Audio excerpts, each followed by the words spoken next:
नमस्कार बच्चों, आज हम हिंदी की पाठ्य पुस्तक आरोह भाग 1 का पाठ 7 दुष्यंत कुमार की गजल साए में धूप करेंगे, जिसके कवि अपनी मनस्थिति को प्रकट करते हैं। सामान्य रूप से किसी भी गजल में केंद्रीय भाव होना आवश्यक नहीं है, परंतु इस गजल में एक केंद्रीय भाव निहित है। दुष्यंत कुमार का जन्म 1933 ईस्वी में बिजनौर जिले में राजापुर नवादा नामक गांव में हुआ था और इनका देहांत 1975 ईस्वी में हृदय गति रुक जाने से हुआ। तो चलिए हम गजल पढ़ते हैं। कहाँ तो तय था चिरागो हरेक घर के लिए, कहाँ चिराग मयस्सर नहीं शहर के लिए।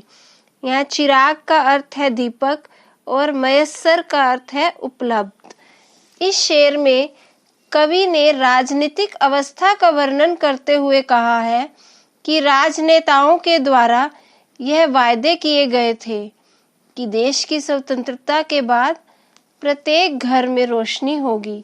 यहाँ रोशनी का संबंध सुख सुविधाओं से है कि प्रत्येक घर में सुख सुविधाएं होंगी, परंतु स्थिति तो यह है कि घर तो क्या, पूरे शहर को रोशनी देने के लिए भी एक चिराग भी उपलब्ध नहीं है।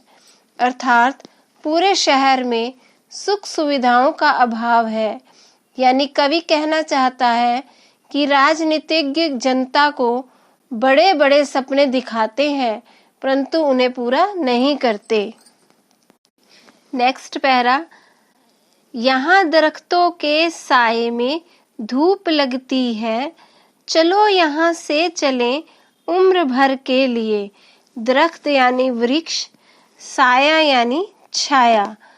अब इस पंक्ति का अर्थ है कि वृक्ष छाया देते हैं, इसलिए इन्हें लगाया जाता है। पर जब यही वृक्ष की छाया में धूप लगने लगे तो वहाँ रुकने का क्या फायदा है। वहाँ से उम्र भर के लिए चले जाना चाहिए। अर्थात जब जनता को कुछ सुख सुविधाएं उपलब्ध करवाई गई और जैसे अदालतों को न्याय के लिए स्थापित किया गया, परंतु आज अदालतों में न्याय नहीं हो रहा, तो यहाँ सुख सुविधाएं हमें दुख देने लगी हैं।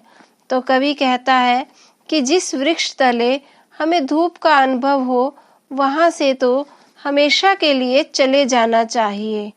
नेक्स्ट पैरा, ना हो कमीज तो पाँवों से पेट ढक लेंगे, ये लोग कितने मुनासिब हैं इस सफ़र के लिए। अब इस पंक्ति का अभिप्राय यह है कि कुछ लोगों को अभाव में जिंदगी जीने की आदत पड़ गई है।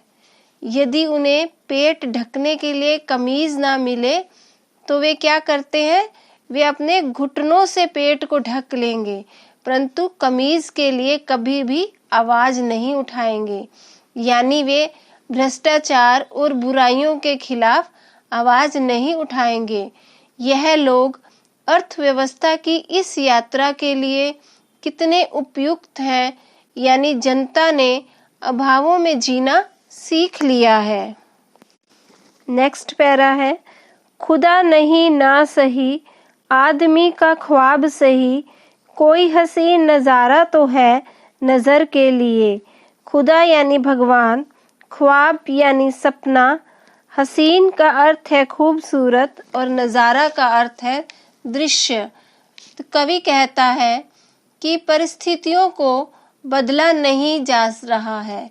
अर्थात यदि उसे परिस्थितियों के मुताबिक कुछ नहीं मिल पा रहा है तो खुदा अब हमें सारी सुख सुविधाएं देने के लिए पृथ्वी पर तो आने से रहा, पर हम सपने तो देख सकते हैं, उस पर तो किसी की पाबंदी नहीं है।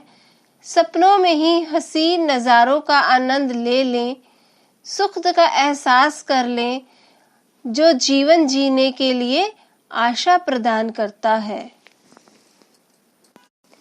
नेक्स्ट, वे मुतमईन है कि पत्थर पिघल नहीं सकता, मैं बेकरार हूँ आवाज में असर के लिए।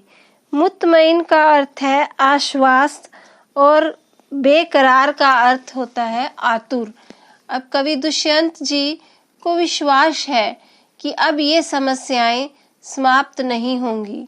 जिस प्रकार पत्थर का पिघलना संभव नहीं है, उसी प्रकार परिस्थितियों का बदलना भी संभव नहीं है।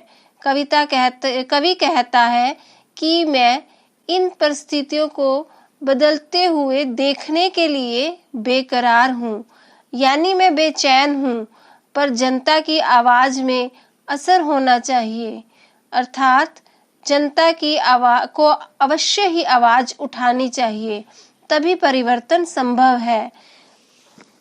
नेक्स्ट पैरा, तेरा निजाम है सिल दे जुबान शायर की, ये एहतियात जरूरी है इस बहर के लिए। निजाम यानी शासक, एहतियात यानी सावधानी, बहर का अर्थ है गजल का कोई एक शेर। तो दुष्यंत जी कहते हैं कि जनता के लिए दुष्यंत जी आवाज उठाते हैं, पर उनकी आवाज को दबाने का प्रयास किया जाता है।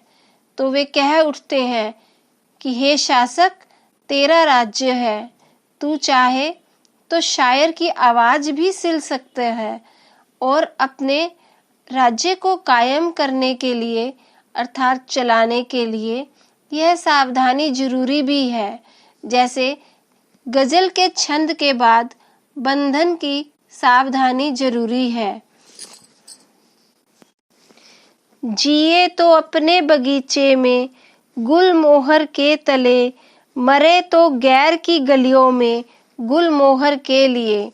अब कवि कहता है कि हम जब तक जिए अपने ही घर में, अपने देश रूपी बगीचे में, गुलमोहर रूपी वृक्षों की छाया में ही जीवन बिताएं, और यदि मरे तो दूसरों की सहायता करते हुए, परोपकार करते हुए अपने जीवन को त्यागें, अर्थात हम जब तक जिए अपने घर में अपनों के साथ, अपने बुजुर्गों की छाया में अपना समय बिताएं।